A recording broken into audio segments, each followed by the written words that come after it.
Bueno, arrancamos con la siguiente mesa, donde vamos a hablar de la nefroprotección en aquellas situaciones de enfermedad renal donde costaba más demostrar que hubiera algo que realmente fuese válido. La primera ponencia va a ser a cargo del doctor Gorriz, fenotipo no proteinúrico en la diabetes mellitus, hacia una medicina personalizada. Adelante, José Luis. Vale, gracias, María. Gracias a todos por estar aquí en sábado, en vez de estar con esos días fantásticos que hace por ahí. Y que hacéis que esta reunión de GenDiab sea de las más atractivas, ¿no? Gracias a todos los ponentes, porque soy un pesado. Os he dicho que ponencias breves y nos está haciendo caso y nos permitís el debate. Y luego que también está prohibida las diapositivas de más de 2 años, más o menos, ¿no? Para contar solo novedades. Bueno, pero vamos a hablar de algo que realmente siempre puede ser novedoso, ¿no? Y en primer lugar, con esto de la diabetes, ya conocer la estadística, cuando comparamos las alteraciones de enfermedad renal en diabéticos y no diabéticos, todos conocemos los datos, pero a lo mejor no nos hemos fijado en esto. Fijaos, si el paciente diabéticos y no diabéticos, pues el 25% de los diabéticos tiene alguna afectación renal, en los no diabéticos bastante menos, el 12% de los diabéticos tienen albuminuria, el 5 o 7% tienen proteinuria. ¿Sabéis lo difícil que es encontrar pacientes para ensayos clínicos con proteinuria? Significa que el resto no tienen proteinuria. O sea que estamos haciendo toda esta movida para un 5%, para un 12%. Entonces, realmente sí que es verdad que estos son los pacientes que progresan y que los que no tienen en un principio albuminuria o proteinuria quizá van a progresar después. Entonces, también datos, que no quiero ser el primero que digo que no poner diapositivas antiguas y las pongo, lo que quiero decir es que el 27% de estos pacientes con afectación renal no tienen albuminuria y a pesar de eso siguen progresando. Y que cuando analizamos los datos en todos estos estudios que conocéis perfectamente de los pacientes que no son proteinúricos, pues la mayoría de estos estudios son pacientes sin proteinuria y seguimos, el doctor Martínez Castelao nos mostró ayer que seguimos con la diabetes como primera causa de enfermedad renal crónica.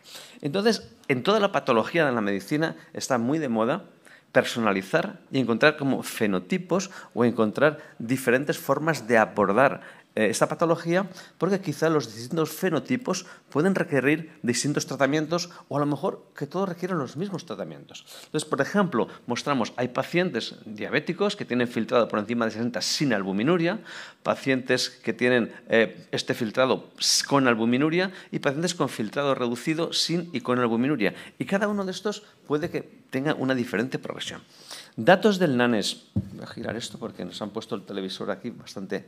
Datos del NANES mostraron, por ejemplo, cuando comparaban datos del 88 a 94 y datos posteriores de 2009 al 14, mostraron que la prevalencia de albuminuria ha bajado en una década. ¿Y esto por qué ha sido? Quizá porque hemos controlado mejor la presión arterial, la glucemia, etcétera, etcétera, y los pacientes con diabetes, el filtrado glomerular menor de 60 ha pasado a un incremento en los últimos años. ¿Por qué? Yo creo que independientemente que hayamos podido controlar mejor estos aspectos, es porque está cambiando el fenotipo.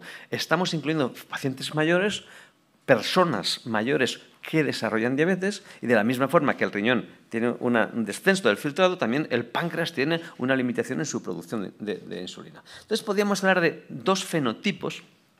Yo los he intentado resumir aquí como fenotipo proteinúrico y fenotipo no proteinúrico. El fenotipo proteinúrico es aquel, en la imagen de la derecha, pues el clásico, nefropatía diabética con retinopatía diabética, con historia de diabetes de larga evolución. Es el clásico con lesiones de Kim-Still-Wilson, con bloqueadores del sistema renina-angiotensina que funciona bien y que 1/3 progresan a nefropatía establecida, que tienen alta mortalidad. Ese es el fenotipo clásico proteinúrico. Pero tenemos otro fenotipo que es mucho más frecuente, que es el no proteinúrico, con pacientes con microalbuminuria o incluso normalbuminuria, que tienen un túbulo bastante preservado con mayor probabilidad de reabsorción de estas proteínas de la albúmina a nivel tubular proximal, pero que tienen mucha aterosclerosis sistémica, aórtica e incluso intrarrenal. Entonces, esto hace que tengan más episodios de lesión renal aguda, que tengan más potencial lesiones de nefrotoxicidad, que la albuminuria es menos sensible y específica, que algunos estudios han llegado a mostrar que el bloqueo del sistema renina-angiotensina no se asocia a beneficio y que incluso probablemente puede que tengan mejor pronóstico. Pero estos pacientes también acaban iniciando diálisis. Y en este estudio, que lo conocéis de Oshima, nos muestra varios fenotipos o formas de progresar la enfermedad renal crónica de la diabetes tipo 2. Hay pacientes, un fenotipo, el clásico, que van muriéndose las nefronas y al final hiperfiltrando todas y al final cae en picado por agotamiento de las nefronas remanentes, una situación en que a veces hay regresión de albuminuria mucho más frecuente con los nuevos fármacos, con ISGLT2, incluso con buen control metabólico con GLP-1, que se puede regresar a la albuminuria. Hay pacientes, no se sabe por qué, que tienen un decline, un rapid decline, absolutamente un deterioro importante, y hay otros pacientes no proteinúricos que también tengan esa progresión. Bueno, pues esto tendríamos que aclararlo. ¿Y cuáles son los mecanismos en los pacientes no proteinúricos? Pues bueno, existen mecanismos relacionados con la hipertensión, con las lesiones intersticiales, citoquinas, lesiones incluso por lípidos, resistencia a la insulina, persistencia de hiperfiltración, que hace que también los pacientes no proteinúricos sí progresen a enfermedad renal crónica. Entonces, existe una heterogeneidad en los patrones de progresión de enfermedad renal crónica, porque históricamente hemos dicho, bueno, el paciente diabético tiene una disminución progresiva que acaba en diálisis. Hoy no. Hoy se imbrican una serie de circunstancias, lesiones tóxicas, envejecimiento y diabetes, y entonces, de forma que esta progresión no es uniforme y aún tenemos dificultad para definir qué es progresión renal. En el documento de consenso lo decimos, que si tiene más de 5 mililitros minuto año, o 3, o 10 en 2 años, o si pasa de estadio, ni nosotros ni las CADIGO nos hemos aclarado demasiado. Entonces, quiero mostrar un par de estudios en el que se muestra que esto es más complejo. Es decir, vamos a analizar los patrones de progresión en más de 1.200 pacientes. Resulta que estas son las distintas etiologías, que tenemos enfermedad glomerular, tenemos, la segunda es enfermedad genética o hereditarias, tenemos enfermedad vascular, otras, diabetes, nefropatía diabética. No existió una diferencia significativa entre los patrones de progresión de los pacientes. Incluso el 17% no se modificó el filtrado en 2 años. El 16% a los 2 años tenían mejor función renal. Entonces, esto no funciona así. Esto de la enfermedad renal crónica es progresiva no es así. Y además, ahora tenemos nuevas herramientas y estoy convencido que en el GenDia de dentro de 1 o 2 años se presentarán los primeros datos de disminución de la incidencia de la nefropatía diabética. Entonces, se han definido en otros estudios con más de 26.000 pacientes una serie de trayectorias, que hay algunos pacientes que hacían lo que dicen early non-decline, que estaban bastante estables y de pronto se caen, que es un poco lo clásico. Tenemos otros que es un deterioro rápido y otros que son un slow decline, lento, muy lento, que no obedece a demasiadas situaciones. Entonces, esto es un estudio que luego Marcelo Tonelli acuñó este término diciendo que, vamos a ver, la presencia hay unas condiciones comórbidas concordantes, que son el filtrado y la albuminuria, que para nosotros, para todos, está clarísimamente que es una situación que favorece la progresión, pues no permitió distinguir entre estos 3 tipos de progresión renal en los diabéticos. En cambio, otras condiciones que llaman condiciones comórbidas discordantes, que son, por ejemplo, la presencia de cáncer, de enfermedades reumáticas, de alteraciones neurológicas, esto es lo que nos va a matizar que los pacientes progresen más. Y a lo mejor no les estamos haciendo caso y estamos haciendo caso a la albuminuria y el filtrado glomerular solo.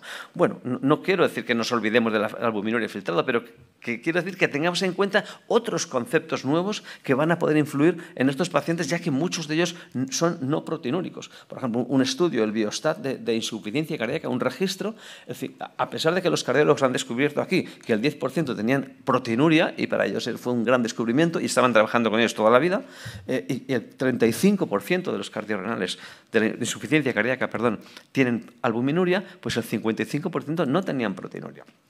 Entonces, para acabar, quiero mostrar este estudio publicado en el JASN, en el que dijeron, bueno, vamos a ver si esto es tan heterogéneo, vamos a hacer unos clústeres de biomarcadores, a ver si estos clústeres nos pueden ayudar a fenotipar y decir cuáles son los pacientes que más progresan. Dijeron, bueno, vamos a ver edad, sexo, etcétera, por una parte. Otro, alteraciones metabólicas. Madre mía, hablando con los cardiólogos, están descubriendo esto ahora.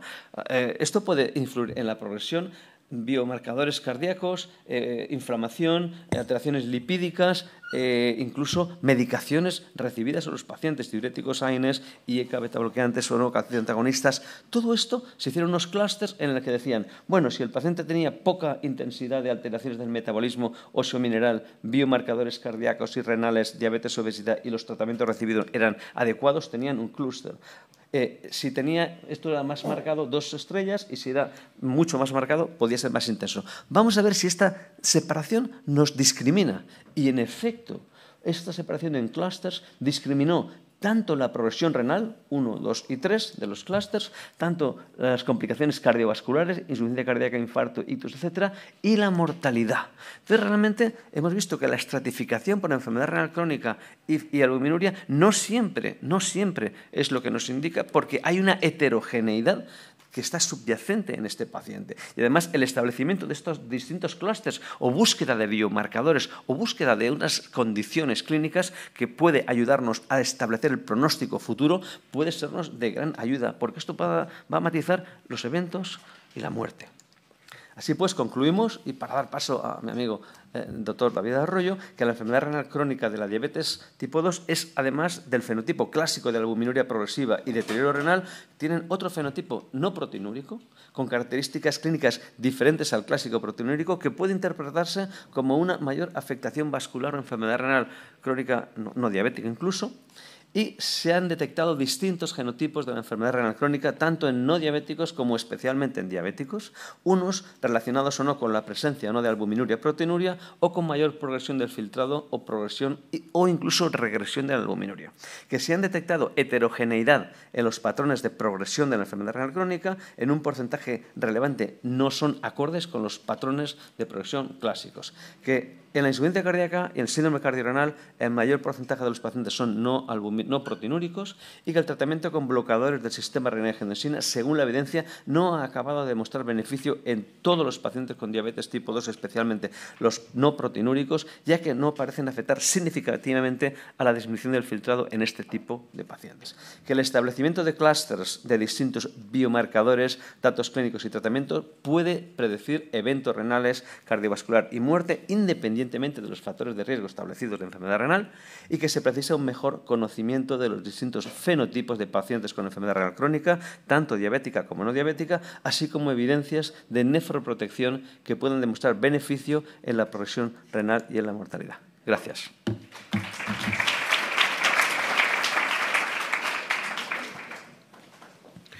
Bueno, continuamos con la segunda charla de esta parte. No hace falta presentar al doctor David Arroyo, conocido por todos, y él nos va a hablar de un estudio que, como sabéis y conocéis, se ha publicado muy recientemente en PaKidney y que específicamente tiene una porción de enfermos donde no hay proteinuria o no hay incremento de albuminuria. Y esto es algo que estábamos un poco esperando, deseosos de ver qué ocurría con estos tratamientos en estos pacientes. David, adelante.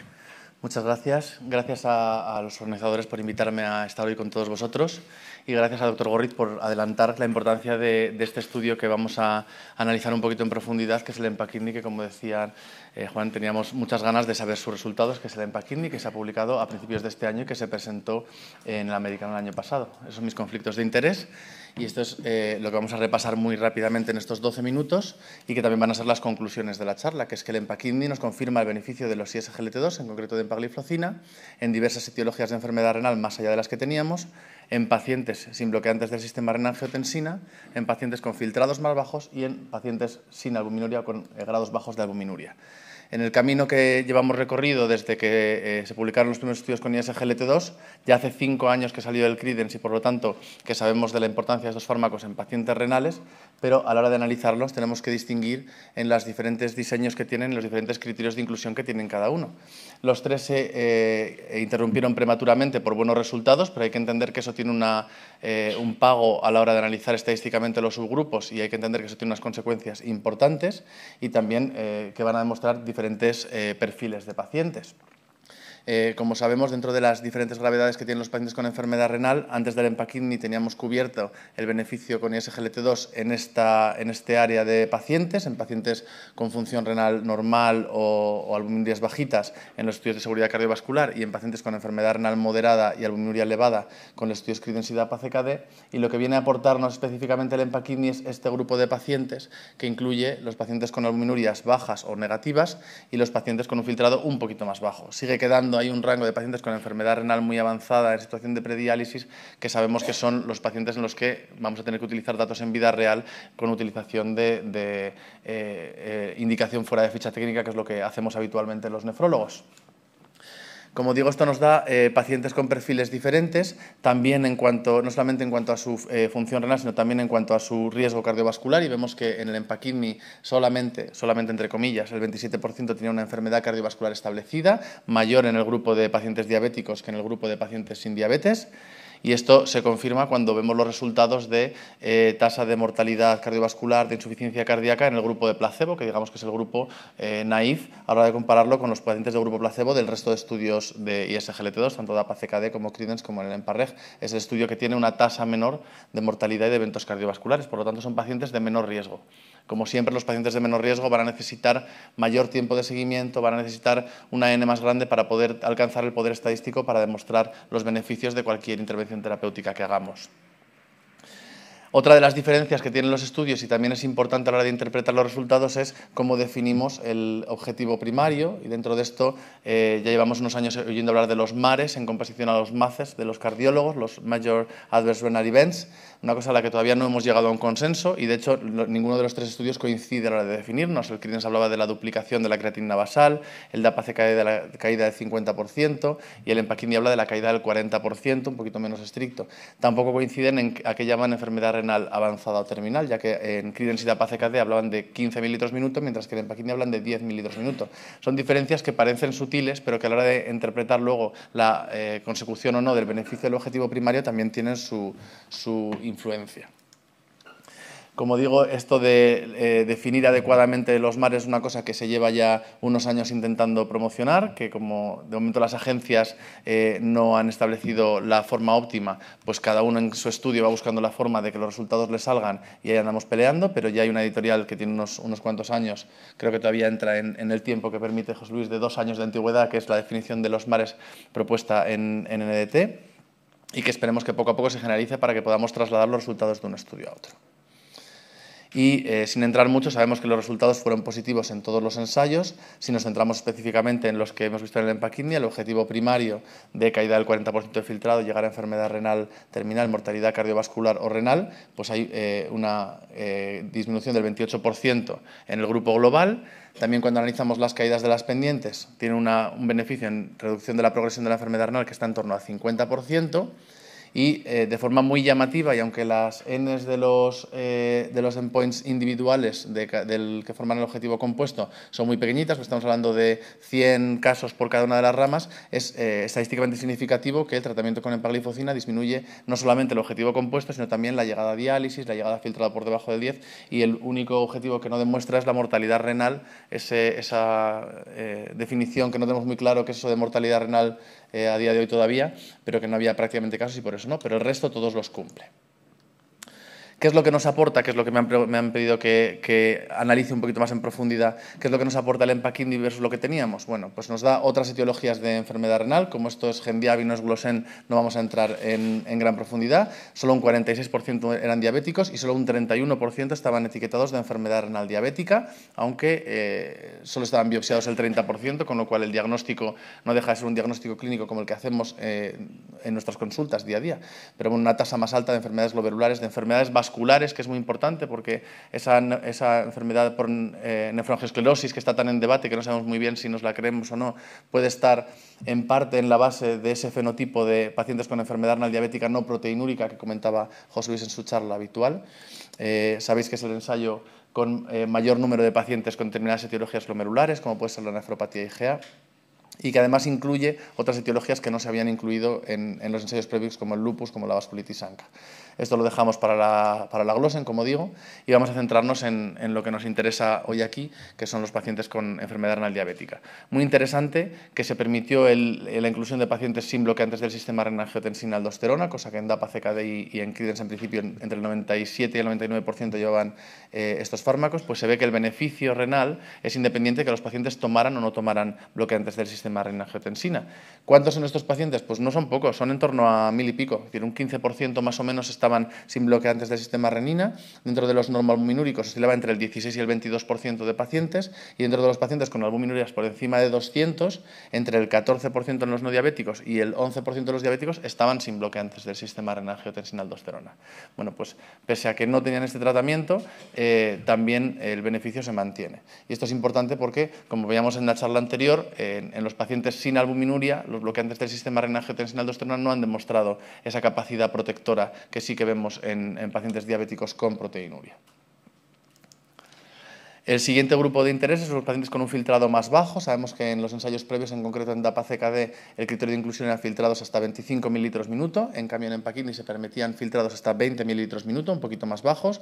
Y cuando vemos el objetivo compuesto, no había diferencias en el beneficio obtenido en función de filtrados por encima o por debajo de 30. O sea que en pacientes con enfermedad renal avanzada, por lo menos estadio 4, serían beneficiosos, ¿vale? Y cuando analizamos no solamente el objetivo compuesto, sino también la caída dependiente del filtrado, lo que llaman la pendiente crónica, una vez que omitimos ese dip inicial que produce el ISGLT2 por su mecanismo, pues también se ve que, aunque el grado, o sea, los mililitros por minuto que nos aporta sobre la base el tratamiento con ISGLT2 es menor en los pacientes con enfermedad renal más avanzada, lo que por otra parte es lógico, pero también se obtiene ese beneficio. Y tenemos algún dato de algún paciente que se les cayó en la inclusión con filtrados de menos de 20, ¿vale? Ese periodo que hay desde que se decide que el paciente va a entrar hasta que realmente entra en el estudio. Bueno, pues 250 pacientes con filtrado por debajo de 20, donde se ve que hay una tendencia también a permanecer el beneficio en nefroprotección. Es verdad que no es estadísticamente significativo porque es una N pequeña y habrá que ver realmente si de aquí podemos sacar algo más de datos, pero esto por lo menos nos apoya en la idea de que podemos hacer estudios en vida real con estos fármacos, en iniciar el tratamiento en pacientes que tengan filtrados un poquito más bajo de 20. Habría que ver si hasta 15, si hasta 10 o hasta dónde, o en función de la indicación, pero por lo menos tenemos ahí un dato que nos anima a utilizarlo. ¿Vale? Y evidentemente el beneficio va a ser menor a largo plazo porque vamos a tener menos tiempo de nefroprotección, pero me parece muy interesante esta revisión que va a publicar la doctora Fernández próximamente en CKJ, que todavía está en prensa, que amablemente me ha cedido, en el que hacen un análisis muy en profundidad y donde ven, en este caso, los años que se ganan hasta el inicio de diálisis. Evidentemente los pacientes con función renal preservada ganan muchos más años hasta la llegada a diálisis porque tenemos mucho más tiempo de nefroprotección en comparación con placebo, pero es que los pacientes que tienen un filtrado por debajo, en torno a 20, están ganando prácticamente 2 años sin diálisis. ¿Qué paciente de los que nosotros vemos en nuestras unidades de diálisis no daría uno de sus brazos por ganar no 2 años, sino probablemente 6 meses sin la necesidad de la diálisis, ¿verdad? Y por último, para ir acabando, el grupo que más interés nos despertaba, que era de los pacientes sin albuminuria, el que todos estábamos esperando. Sabemos que es un grupo difícil porque además es un grupo heterogéneo.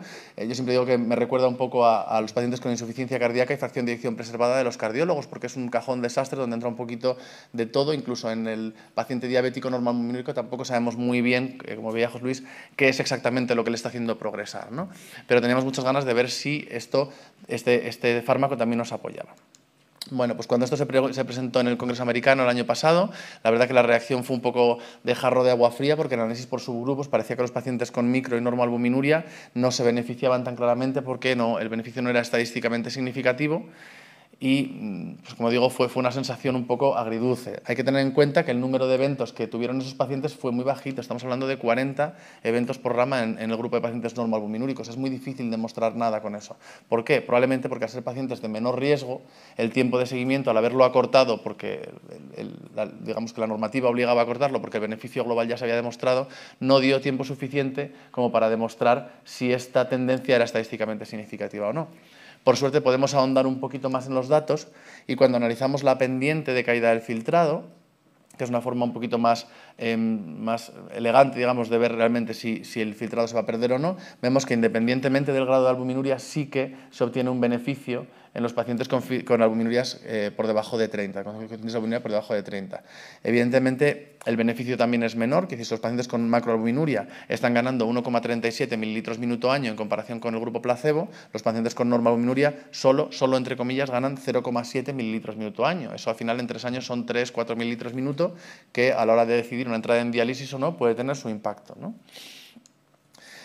Cuando vemos quién se beneficia más, si vemos solamente la diferencia absoluta en la caída de la pendiente de filtrado, parece que los pacientes con albuminurias más elevadas son las que más se benefician, pero si lo hacemos en relativo, si vemos el número de veces que mejora el filtrado en función de la categoría de albuminuria, aquí es donde vemos que realmente los que más se benefician son los que presentan albuminurias más bajas.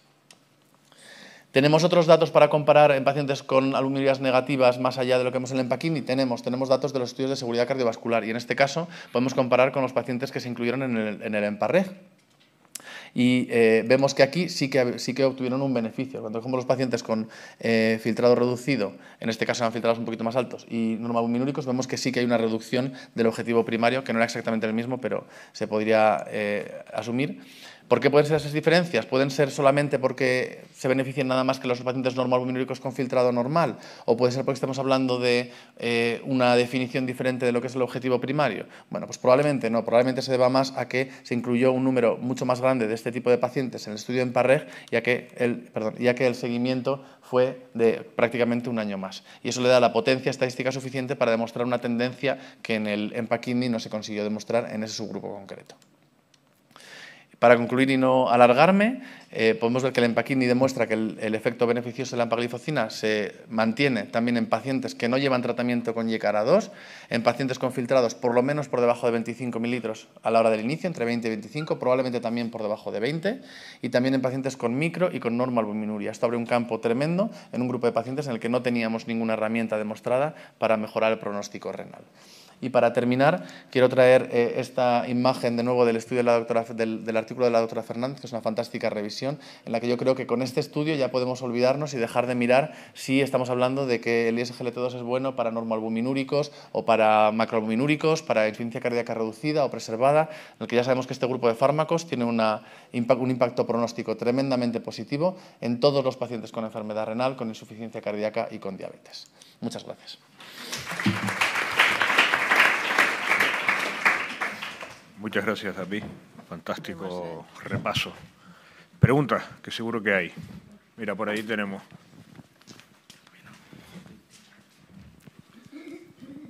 Muchas gracias a los dos. Fantásticas presentaciones.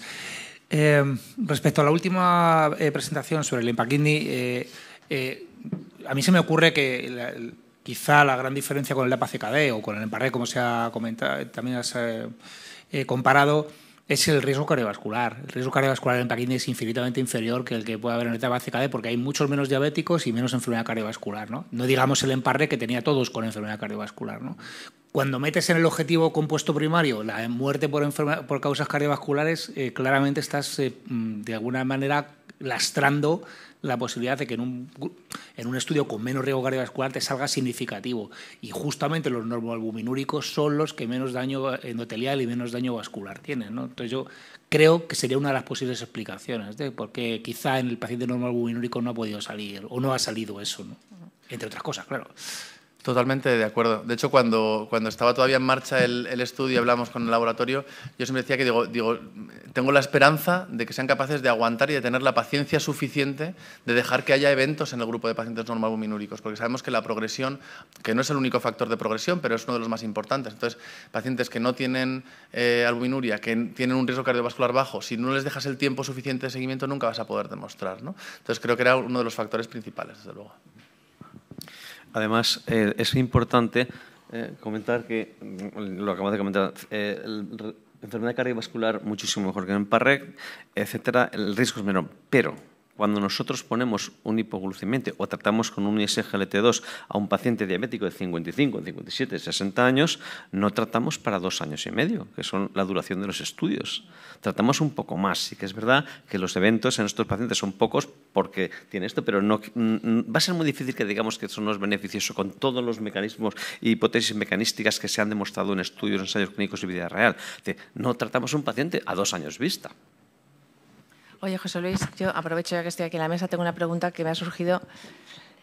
Hasta ahora nos ha ido muy bien con CKD-EPI. Como decía ayer Carlos, teníamos un método fácil para categorizar a los pacientes en enfermedad renal con creatinina y albúmina en orina. Y parece que eso ajusta bien a algunos fenotipos, pero a otros no tanto. ¿Esto va a acabar siendo las 20 tablas aquellas de los objetivos de colesterol de mujeres en hombres, dependiendo de tensión arterial, con los clústeres que mencionabas? ¿Vamos a tener que cambiar nuestro CKD-EPI sencillo, tal? Bueno, la verdad es que se ha intentado, es una buena pregunta, ¿no? Y incluso ayer en obesos también se trató, ¿no? Lo mismo en obeso que hacemos, que no lo tenemos, yo no lo tengo tan claro, ¿no?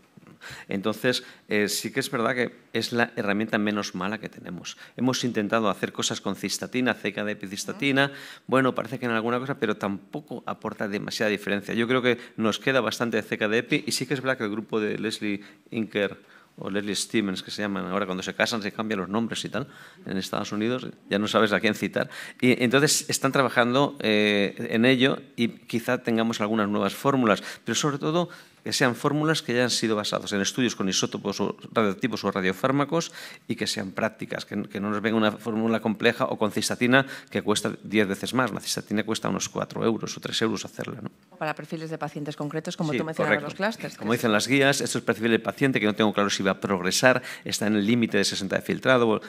En esos pacientes sí que puede ser utilidad, pero yo creo que nos queda CKD-EPI para el rato desde mi punto de vista.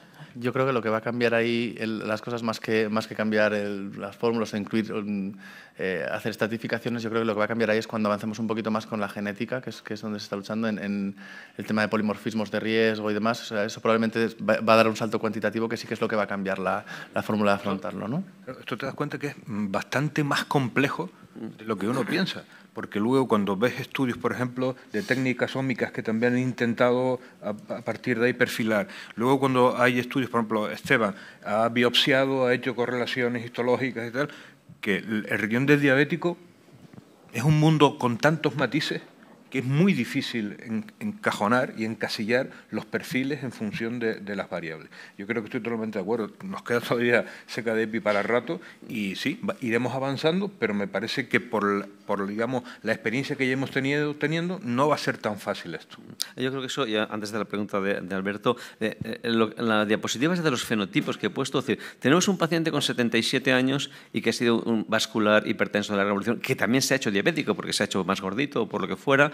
Claro, y hacemos una biopsia, tenemos estudios de biopsia, cuánto es diabetes, cuánto es... Y yo en mis historias clínicas pongo paciente con sospecha con enfermedad renal crónica, nefrogirosis, pongo 2 cruces sobre 3, de diabetes 2 sobre 3, o 1 sobre 3, o 3 sobre 3. Entonces, todo esto tendremos que entender a expresarlo así porque ya son síndromes, son personas con múltiple patología y como estamos dándole estatinas, mejorando su pronóstico, que no se mueren ni a garrotazos, pues se imbrican muchas patologías juntas, ¿no? Esa es la otra.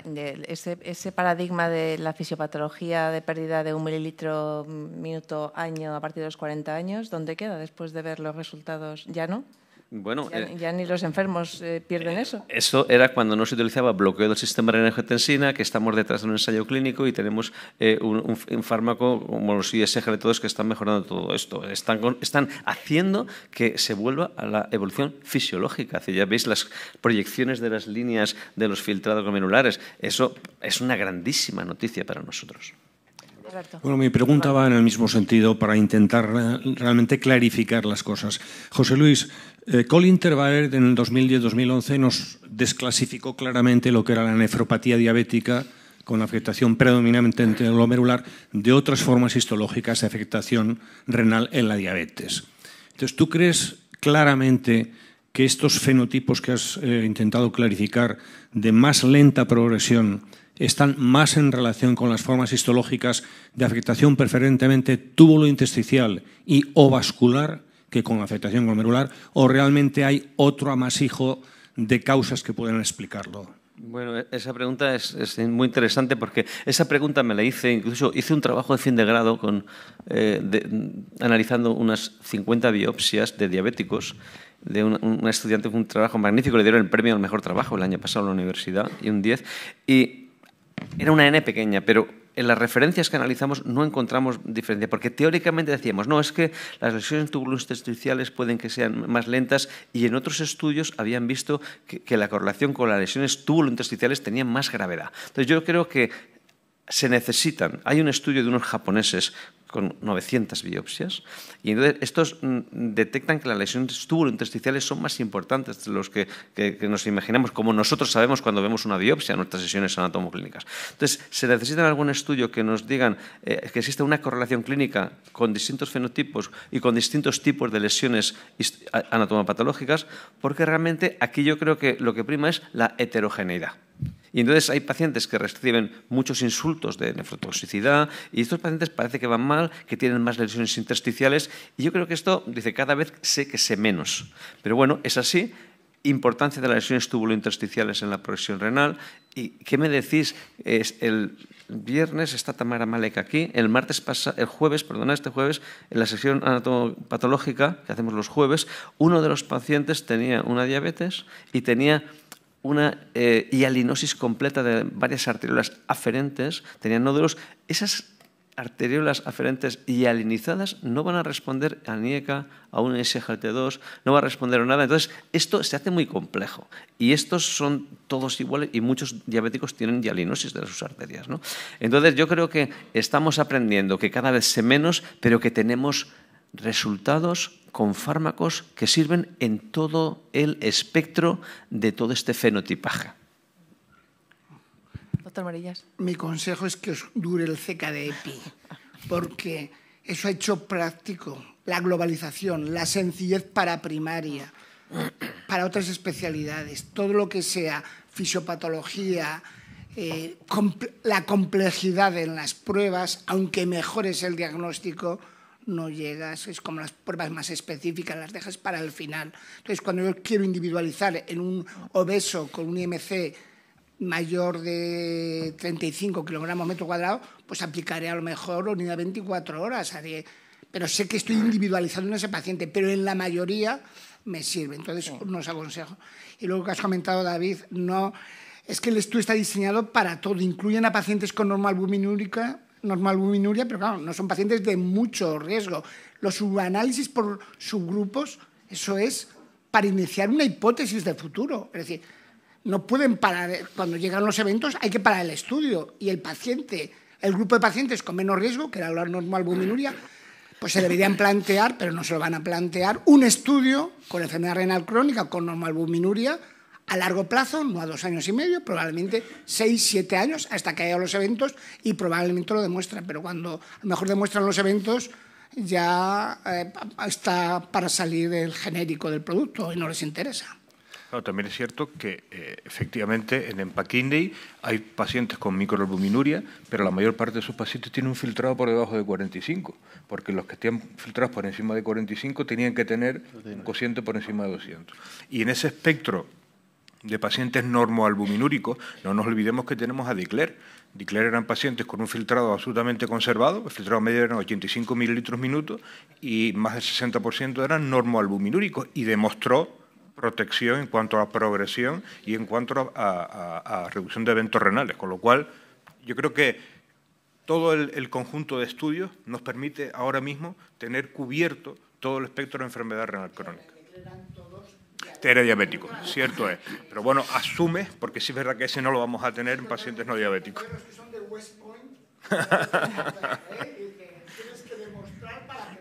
Sí, sí.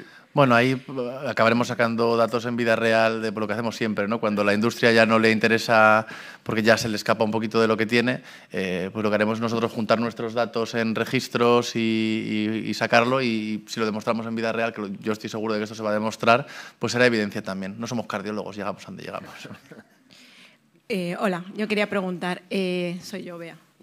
Quería preguntar al doctor Gorriz. ¿Tú crees que hay posibilidades de que la peptidómica o ese tipo de análisis peptidómicos o metabolómicos tenga algún lugar en los análisis de clústeres? Es decir, por ejemplo, nosotros hemos trabajado mucho con peptidómica, Clara también ha trabajado con peptidómica, con CKD273, y era muy bueno, o sea, es un análisis muy bueno porque determina incluso los pacientes que van a progresar no siendo ni siquiera albuminúricos, es decir, función renal normal, no albuminúricos, aquellos que tenían determinadas proteínas derivadas de colágeno 4 progresaban con respecto a los que no.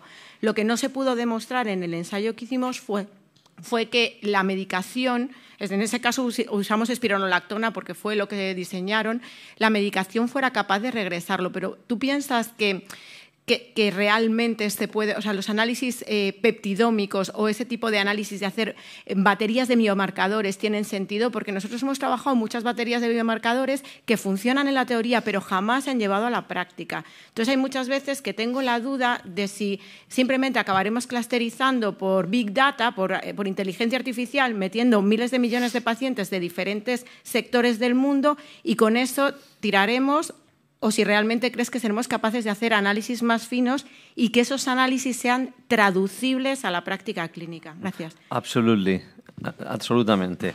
De acuerdo. A ver, yo creo que eso es el futuro inmediato, porque ya fijaos en el paper, yo cuando leí ese paper de los clústeres en JSON, digo, a ver, como metabolismo isomineral, biomarcadores cardíacos, ostras, pues en estos clústeres resulta que si los uno voy a tener esos biomarcadores, y estamos buscando, y la proteína del CK es el número que no me acuerdo que estuve a decir vosotros, también ya lo marcó de forma... Entonces, es importante buscar esos biomarcadores. Claro, ahí hace falta lo que dices, grandes datos. Nosotros hemos tenido la suerte enorme de participar en un proyecto de este tipo. Ha sido un proyecto de medicina personalizada en la enfermedad renal crónica, diabetes no diabéticos, y en el grupo que nos hemos metido nos han dado un proyecto europeo de 9 millones de euros, y con 9 millones de euros para 16 hospitales, ¿no? Entonces, cada uno tenemos unas misiones y estamos haciendo muchísimos biomarcadores.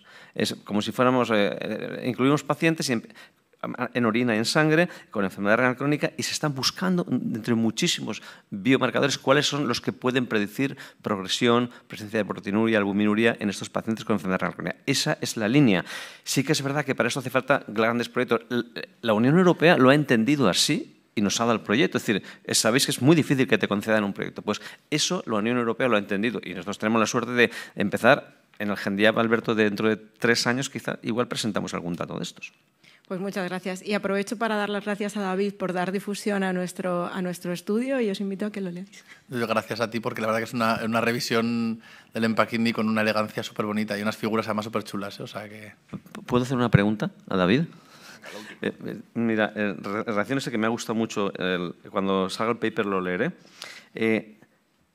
Los cardiólogos tuvieron 2 estudios de FEBI reducida y 2 de FEBI preservada, y yo creo que nadie de la industria, aunque me esté grabando y que estáis por ahí, no hace falta visitar a los cardiólogos, pero un cardiólogo con 4 evidencia grado A es que lo tienen clarísimo, y nosotros que somos más listos, pero más frikis, mi pregunta es, David, ¿cómo ves el futuro a corto plazo con casi 90.000 pacientes en ensayos clínicos con evidencia grado A, 4 veces, 6 veces, diabéticos, no diabéticos, albuminúricos, no albuminúricos, proteinúricos y tal, y todavía estamos pensando que estamos con un menos de un 5% de SGLT2 en nuestro paciente con enfermedad renal crónica? ¿Cómo ves a nuestros colegas, los frikis de los nefrólogos, a corto plazo?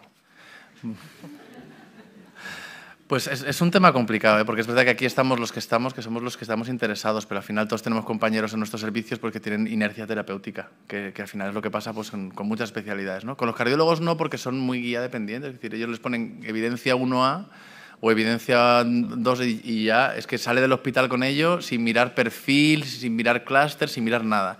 Nosotros que queremos ir al detalle, individualizar, y un fármaco que está tan demostrado, como dices tú, para todo el global de los pacientes, tendría que salir. Hombre, yo creo que si sale una nueva versión de la guía código de diabetes, donde ya diga que esto es para todos los pacientes, independiente de albuminuria, si salen las guías de glomerulares, si sale, yo que sé, en el último consenso de nefritis lúpica incluso ya salen los ISGLT2, pese a que la evidencia es mucho más bajita. Y yo creo que eso va a ayudar a que realmente las tendencias de prescripción cambien. Sí. Y luego pues tenemos que hacer apostolado, tenemos que convencer no solo a los que venimos aquí, que yo creo que aquí estamos ya todos convencidos, sino que en nuestros servicios, en dar sesiones, ser pesados, sacar nuestros datos y decir, oye, mira, que es que tenemos solamente un X% de pacientes con ISGLT2, esto no está justificado porque por efectos secundarios o por tolerancia. Es decir, esto hay que revertirlo, ¿no? En el draft de las CADIGO Diabetes 2020, que salió el 21, estaba puesto lo de los ISGLT2 y estamos muy por debajo de lo ideal. Entonces, vamos, simplemente lo he dejado, I post the question on the table. Carlos, si te doy la palabra es para 30 segundos. El apostolado para primaria. No lo hagáis porque estos pacientes están muchos en primaria. Ese apostolado debéis liderarlo como lo han hecho, porque yo creo que sí que primaria está dando ahora más en enfermedad renal crónica que en insuficiencia cardíaca. Y yo creo que lo estáis haciendo bien. Debéis liderar hacia primaria, porque son los que lo ven. Estamos en ello, pero es un territorio muy complejo y, por ejemplo, aquí la doctora Márquez, que es presidenta de la Sociedad Madrileña de Nefrología, está haciendo varias iniciativas. Es que ahí el apostolado no es si es el GLT2, el apostolado es mirar la enfermedad renal crónica, mirar la albuminuria. Es que, el apostolado es llamarlo enfermedad renal crónica. Sí. Y a partir de ahí ya todo para adelante. Bueno, pues venga, el evangelio en el café. Y el apostolado... A las 11:15, por favor, de nuevo en la sala.